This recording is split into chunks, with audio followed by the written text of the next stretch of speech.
কারো কাছে ভালো হওয়ার ইচ্ছা আমার নাই, কারণ আমি খারাপ সময় কামে লাগি, ভালো সময় আমি এমনিও থাকি না ভাই, ঠিক আছে?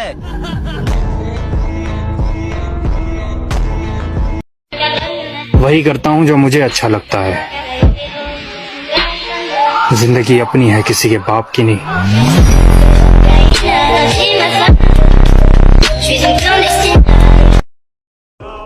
এই যে ম্যাডাম ধোকা আমাদেরকে আমরা ফ্রি ফায়ার গেম খেলি, আপনার ওই সুন্দর মায়াবী চেহারাটা ভোলার জন্য আমাদের এই ফ্রি ফায়ার গেমটাই যথেষ্ট।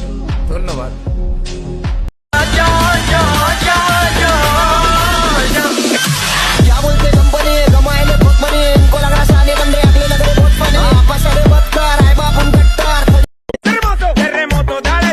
আজকে সেও আমার স্টোরিতে স্যাড রিঅ্যাক্ট দেয়, নিজেই আমার থেকে দূরে সরে গেছিল। আহা গো কি কষ্ট। Take it, take it, take it, take it, take it, take it, take it, take it, take it, take it, take it, take it, take it.